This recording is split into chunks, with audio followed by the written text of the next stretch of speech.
Do you ever get tired of watching your character swing once and wait 3 business days to recover? Yeah, me too. That's why today we're diving into Dual Blades, the fastest, meanest, and most stamina-hungry build in Kazan, the first Berserker. This isn't about defense, it's about turning every fight into fast-paced highlight reel of perfect dodges and brutal combos. I'll walk you through the build, skills, and how to make it all flow. Let's go full chaos.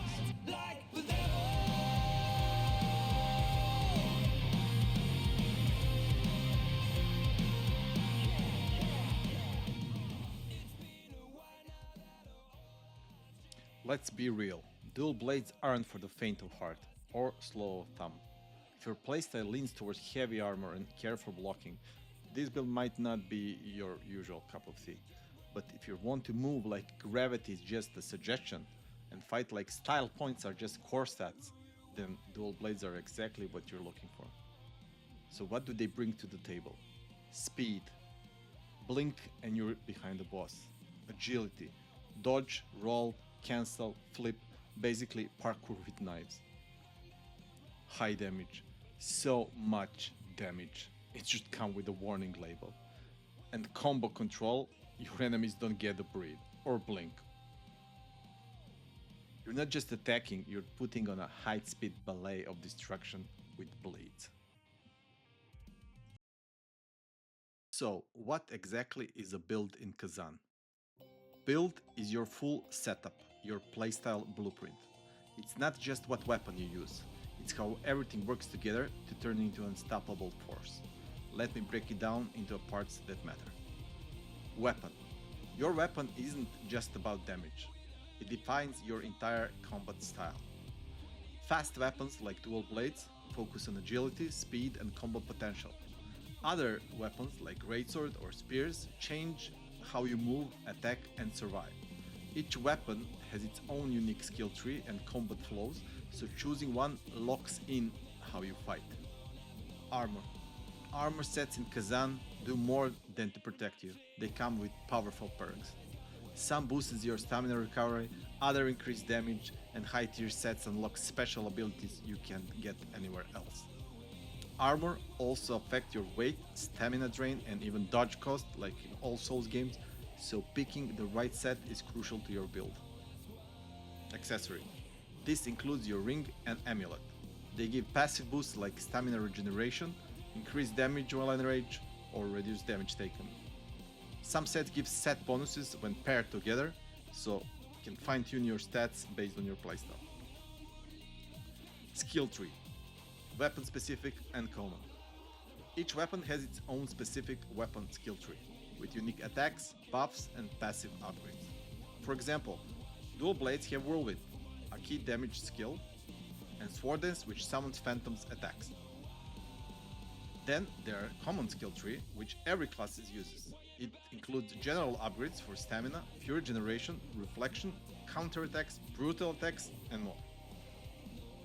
You'll use this tree to round up your build, boost survivability, or unlock game-changing mechanics. Phantoms. Phantoms are your companions and part of your core playstyle. Each phantom gives you leveling passive buff and 2 stages of awakening passive buff. Awakening passive buff cannot be increased, while leveling passive buff can. Passives from exploration and armor set. There are permanent passive bonuses you get from exploration, like completing missions and collecting orbs. These can increase stamina damage, base damage, and multiplier stats permanently. Then there is the passive threats from armor, like Unscathed for bonus damage at full health, or Enrage for boost when your stamina is low. These hidden effects can make a huge difference in how your build performs during a real fight. TLDR, build in Kazan is the full package. It's your weapon, armor, accessories, phantoms, skill trees, and passives, all working together to support your unique way of fighting. Whether you're going full speed, full tank, or full style, it all starts with the build.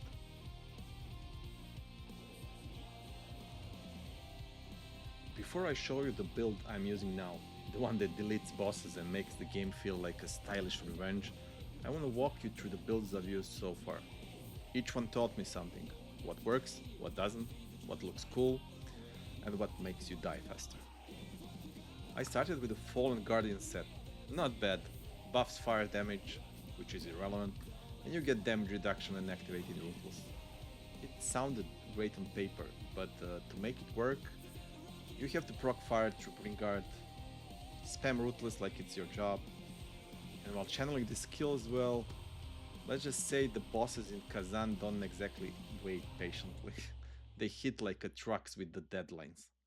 So yeah, staying still, not ideal. Next, I tried the Furious Bandit set, which focuses on charge attacks.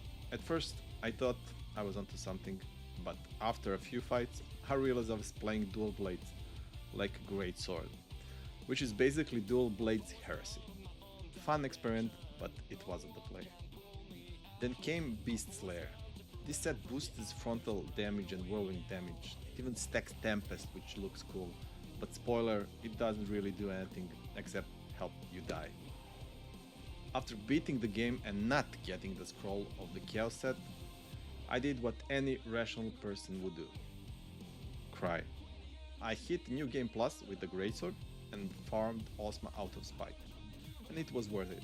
Master of Chaos is absolutely cracked. You're nearly immune to the Chaos status, the only status that really hurts. You get boosts to Sword Dance, bonus damage when enemies are exhausted, and bloody new talent. Oh, and the new weapon gives you Blade Storm, a skill so good it should have its own loading screen. Then, just for fun, I tried something I had skipped before, Bloodthirsty Fiend armor. All my friends were yelling at me for not using it sooner, and they were right. This set gives you swift attack buffs, fury gain, enemy exhaust and attack health recovery, stamina damage boost, and the infamous Gale Doom. At first, I was skeptical. I mean, how could anything beat OZMA'S set? He's the endgame boss. But then I used Gale Doom, and everything changed. Gale Doom isn't just a buff, it's a transformation. Your damage skyrockets, your moveset upgrades, you hit harder, faster, and glorious AoE explosion just by activating it. It even gives you lifesteal. I mean, come on! The only downside, short duration and casting time, but pair it with Phantom Sword Dance, and you become a literal blender of death. It's beautiful, it's brutal. And once I tried it, there was no going back. Alright, let's break down the gear that turns this build from stylish to savage. We are using the Bloodthirsty set, like we mentioned, a high speed, high damage armor set that you can grab during the last Sentinel mission at the Sentinel's Fortress. Right near the end, in the bloody courtyard, yeah, the one that screams bad things happen here, you will find a red item on the font. This is your ticket, the Bloodthirsty Fiend scroll. Now, what makes this set special, like I mentioned? Like other endgame sets, it unlocks a unique skill you won't get anywhere else. In this case, that skill is Gale Doom, and we'll get deeper into that in the skill tree section. But spoiler, it's insane. Aside from Gale, this set gives you a big buffs. Increased damage, more fury accumulation, stamina damage boost, health regen when enemies are exhausted. Basically everything you'd want if you enjoy bullying bosses with speed and style. For jewelry, we are rocking the reset. Why? 20% stamina regeneration, which is chef's kiss for dual blades. Plus, you can roll some absolutely nasty stats like damage multipliers, attack damage, stamina recovery, etc. But let's talk prefixes and roll. Depending on your new game level, gear comes with bonus traits. In normal game, you get no prefixes. In New Game Plus, epic gear gets 1. And in New Game Plus Plus, legendary gear can roll 2 prefixes. This is where things get spicy. Here's what you're chasing on each piece. Weapon. We should always go for damage increase, damage multiplier increase, and attack damage. Helm. You should go for frontal assault stamina damage, damage increase, stamina recovery. Chest. This is one of the pieces which is purely defensive, so stamina recovery, receive damage decrease, maximum stamina. Gauntlets. Damage increase, swift attack damage multiplier, attack damage. This is one of the pieces which is purely offensive. Pants, stamina, stamina recovery, damage reduction. Again, defensive base.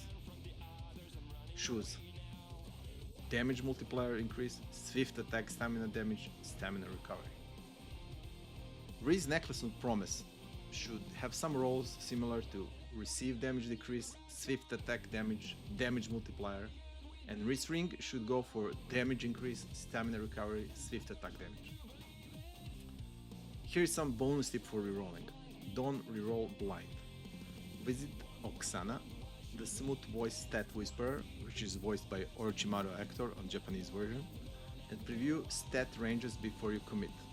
This is super helpful. You will know what you're rolling and how high you can go. Second thing, reroll cost goes up over time, but you can reset the price with an augment of wisdom found during exploration. So you can reroll like a maniac without burning your lacrima into ground. Bonus tip number 2. When you are rerolling, the reroll ranges depends on the item level. As you can see here on the level 247, attack damage can go highest up to 133. But if you use the same weapon that they created with level 312, the range for attack is higher, 172. So yeah, this is definitely something that you should have in mind. This is the gear setup that fuels the entire Dual Blades monster build. Fast, ferocious, and built for the kind of player who never stops moving. And trust me, once you see the Doom in action, you'll understand why this setup isn't just good, it's dangerously fun. Now let's talk about the brain of your build, the skill tree. This is where everything comes together. It's not just about picking cool looking skills, it's about shaping your entire combat flow. Your damage, your mobility, your survivability, all of it lives here. In Khazan, each weapon has its own specific tree, with unique attacks and buffs. And there's common tree, which every build can use to round up core stats and abilities. This is where you unlock the essentials, your stamina upgrades, fury generation, counterattacks, reflections, brutals, phantom form, etc. Think of this tree as the foundation of your build. The weapon tree gives your style, but this one, it gives you the engine that keeps it running smooth. We'll go over which talents are worth grabbing early, which one scales best in the late game, and which skills secretly carry your entire build without asking for credit. Let's get into it. Let's talk about the resource section of the common talent tree, aka the part that fuels everything you do. If stamina is your lifeblood, then spirit or fury in Endgame Plus is your power source. This section covers talents like Indomitable Fury, Berserker Fury, Opportunity Fury, Enduring Fury. All these nodes reduce fury cost, increase gain, let you use skills more often without constantly running dry. Now here's the important part. In the regular game, you only get half of this tree unlocked, but in the New Game Plus, the full version becomes available, and the caps on each node goes up. What was 1 to 1 in regular, now it's 2 to 2. Some nodes even hit 3 to 3 in Game Plus. So, not only do you unlock new nodes, but your older one gets stronger, letting you spam ability, trigger buffs, and keep your momentum going non-stop. If you're playing Dual Blades or any stamina-hungry build, this section is a must. Fully upgrading your resource nodes mean more Gale activation, more Blade Phantom activation, and a lot of less standing around waiting for bars to fill. Next up, let's talk about one of the most underrated lifesavers in the common talent tree, the Reflection node. Reflection node lets you parry enemy attacks and bounce them right back in their face. It's a high risk, high reward mechanics, but once you master it, it's a total game changer. Now in the base game, you only get the basic reflection upgrade, just enough to start practicing your timing and get some value out of it. But once you reach Endgame Plus and beyond, reflection gets major upgrades. Basically, it takes a risky mechanic and turns it into a reliable skill-based counter with real power behind. And let's be honest, few things feel better than turning a boss' big move into their own punishment. Level this up, learn the timing, you won't regret it. Now let's talk about one of the most satisfying parts in the common tree, brutal attack. This is your finisher, your cinematic moment, the you messed up move. Brutal attacks are high damage execution moves you can trigger when enemies are staggered. And trust me, landing one of these feels like dropping a boss into a cutscene. Now, at first, you'll unlock the basic version, a single brutal execution that looks awesome and hit hard. But in Endgame Plus and Plus Plus, these nodes really opens up. And here's the kicker. If you land it from the front, you restore a ton of stamina, letting you roll back right into the next combo like nothing happened. So whether you want to finish with style or just punish every stagger like a pro, brutal attack is essential. Especially for fast-paced builds like Dual Blades where every drop of stamina counts. Next up, Javelin. It's one of those talents you might ignore at first until a skeleton archer ruins your whole vibe. The Javelin skill gives you a ranged throwing attack, which might sound basic, but it's super useful, especially in the early game or when you're facing off against enemies that like to stay far, spam projectiles, or perch on unreachable cliffs like judgmental birds. Now, the version you want is called Javelin, Rest in Peace. This upgrade instantly kills undead enemies, like those annoying archers and zombies that never seems to stay down. Is it flashy? Not really. Is it a game changer in specific areas? Absolutely. It's cheap, effective, and gives you a reliable way to snipe annoying enemies without chasing them across the map or burning a fury bar just to say hi. Pro tip, unlock this early, especially if you're clearing side content or doing exploration heavy runs. It's not part of your main DPS rotation, but it's the perfect hey stop that button for undead nonsense. So 1 point there won't harm anyone. Now let's talk about one of the most powerful tools in the defensive arsenal, counter-attack. When timed right, counter-attack lets you turn an enemy hit into your own attack, punishing them with fast revenge strike. It's like saying nice try, now eat this. At the base level, the timing window is tight, so it takes some practices. Depends on the attack, is it fast or is it slow? But once you hit NG Plus and NG++, you unlock upgrades, like Expert, Recovery, Strength, and yes, the caps increase too, going from 1 to 2 to 3, etc., giving you more damage and better consistency. For fast, aggressive builds like Dual Blades, counter-attack is clutch. It lets you stay close, keep up the pressure, and still respond to enemy attacks without running away. Master this, it'll be punishing bosses for daring to swing at you. Let's take a moment and talk about your emergency eject button, Phantom Form. Phantom Form is exactly what it sounds like, your last chance lifeline. When your health drops to 1, instead of falling over, you instantly enter Phantom mode, giving you a second chance to finish the fight, or run like you got somewhere better to be. It's not just a panic button, it's a strategic insurance. Pop up into Phantom Form, deal massive damage, gain invisibility frames, or escape a bad situation, like whatever keeps you in the game. Now in NG Plus and beyond, we'll get some better upgrades like Recovery, Strength, Last Stand. These upgrades go from 1 to 2 to 3 in Endgame Plus Plus, turning what was simple save me button into a fully loaded comeback mechanic. If you're running high risk builds like Dual Blades or just trying to survive Endgame Chaos, Phantom Form is your hidden ace. It's like having an extra life, except you come back swinging. The thing is, I am not using Phantom Form that much, considering I'm doing some no damage runs, but I'm definitely using it in exploration, because when I'm surrounded, I just want to explode, kill everything, and come back to my original form. Keep in mind that one of the most useful things about Phantom Form is that it can clear any status effect. So if you're close to Plague, if you have a lot of Void, you just pop Transform Form, leave Transform Form, and everything will be reset. Now we're slicing into the real heart of this build, the Dual Blades talent tree.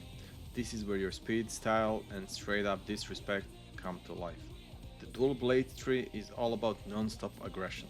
You do not block, you don't wait, you hit, dash, cancel, repeat, until the boss explodes or evaporates in confusion. Swift attack, your main source of destruction. It's fast, it's fluid, and it combos beautifully. You'll want to fully upgrade this pet and unlock Whirlwind, which becomes your bread and butter move. So, here. Forget Howling Blade, it's cool looking but basically a stage performance. Whirlwind is where it's at. It hits in 3 parts, an upward slash, downward slam, and lunge. Each part is cancelable, so you can dodge, reflect, and combo freely. And bonus, it lets you dodge horizontal midair, which is unfair in the best way. Phantom Sword, this is your DPS steroid. Unlock this ASAP, it procs during Whirlwind and adds phantom slashes with every hit. Pair it with Bloody Sword Dance, which procs on all other attacks. Result, you're triggering phantom's damage constantly, no matter what you do. Then we have Potent Blow 3, where we have Gale Doom talent, unlocked through the armor set. This is our Super Saiyan mode. It consumes 4 Fury and launches you into Blood-Soaked Frenzy that boosts swift attack damage, so the whole tree is boosted. Gives you new faster animations, so that's another plus for the damage. Hits with AoE burst on activation, so this is like plus on activation damage, and heals you through lifesteal. Like, why would we have lifesteal next to all of this? It's short but insanely powerful, especially when paired with your phantoms. You'll go from fast to what the hell was that in one click. Frenzy tree, Wind Chaser. Swift, found in the Frenzy tree, but worth mentioning, it lets you instantly transition into Whirlwind, so basically run, attack, and you're spamming Whirlwind. Skipping the first auto attack. That means more Fury, more Phantom procs, and less wasted motion. This is a must part if you want to pair it with Whirlwind. Penetrate tree features a lot of stamina deduction and movement abilities. We have most important one, this one, this one, this one, and this one. This one is nice to have, as well as this. Guard tree, this is a must-have, this is nice to have, and this is optional.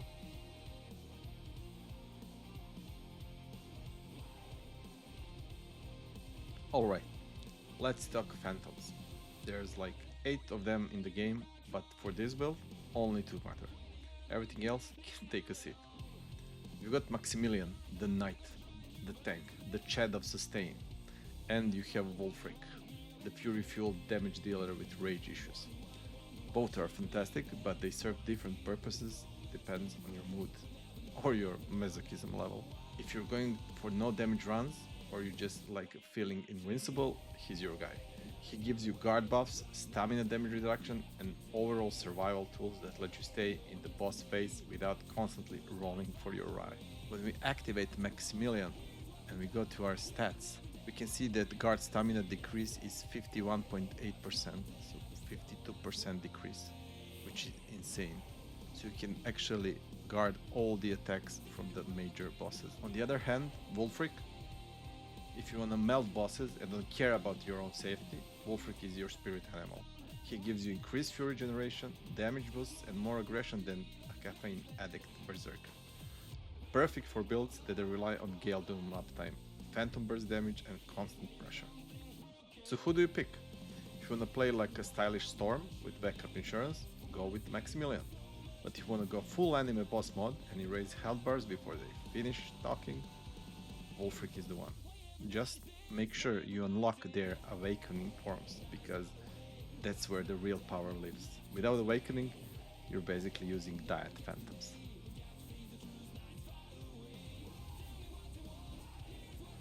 Let's break down my stat spread, and more importantly, why I chose it. Because in Khazan, numbers aren't just numbers, they shape your entire playstyle. Vitality 30. So at 30 vitality you get 1000 extra HP, which is good enough to survive most boss slaps without fully tanking your other stats. Going beyond 30 gives diminishing return, and since vitality doesn't boost stamina or attack, I stop there. This keeps me durable without bloating my build. Endurance 99. So at 99 endurance you get massive 1080 stamina plus 41.8% stamina recovery, which is insane for dual blades. It also gives you 422 HP, so it passively boosts your survivability too. Every dodge, whirlwind, and gale activation is powered by this bar. More stamina, more aggression. More aggression, more damage. Willpower 99. This one fuels your fury bar and overall uptime on your special skills. At 99, you get 276 attack, which is massive due to scaling, plus 20.9 stamina recovery and 31.8 guard stamina reduction, which is huge for managing pressure during aggressive fights. Basically, it keeps your cooldown and fury skills running non-stop. Strength 99. Maxing strength gives you 267 attack, a slight boost to HP at 422 HP total, and 28.3 stamina damage reduction received, helping you not get guard broken easily. Proficiency. Yeah, we are not using that at all, so that's the last stat that you will level, and I'm not even sure I'm gonna level it to max.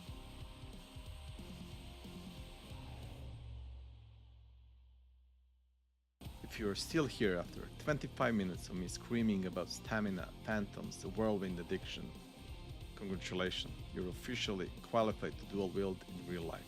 Probably. But hey, I promise you combos, and I'm not sending you off without the main course. So sit back, relax, watch this build go full anime, because it's time for the combos that make bosses uninstall the game. Let's finish this with style. Roll the blade ballet. Before we roll into the glorious flurry of combos, there are few sacred rules of dual blades we need to follow. Not many, just enough to keep you from accidentally whiffing into a shadow realm. So, rule number 1. Phantom Sword Dance is life. If it's not active, you're leaving free damage on the table. Keep the buff running like it pays rent. Rule number 2. Gale Doom is your ultimate flex. The activation knoll hits like a truck, and the stat buffs turn you into a blender possessed. Perfect timing for using this ability is when boss exits the stagger point. Rule number 3. Whirlwind is your bread, butter, dessert, and your emergency escape plan and everything else. Learn the 3-phase rhythm: up, down, lunge. Cancel anytime. It's damage, dodge, and style, all in one. Never spam the right click. If you spam the right click, this will happen. You will enter the new phase of auto attacks, which is really slow, does not do damage, and looks stupid, to be honest. My friend Boris always does that. Don't be like Boris. Rule number 4. Don't finish combos if you don't have to. You can cut out early, dodge, parry, counter, transition, whatever. The moment you start respecting the enemy's attack pattern, you become unstoppable. Rule number 5. Always finish staggered enemies with front brutal attack. Why? Because it restores your stamina bar to full, and nothing says boss humiliation like hitting them with a slow-mo finisher and walking away at full energy.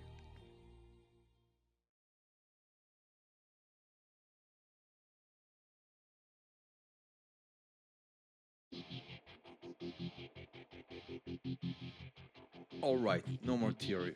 Time to see this build in action. Here are some combos: fast, brutal, and absolutely illegal.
Follow these rules and your dual blades will go from flashy to filthy.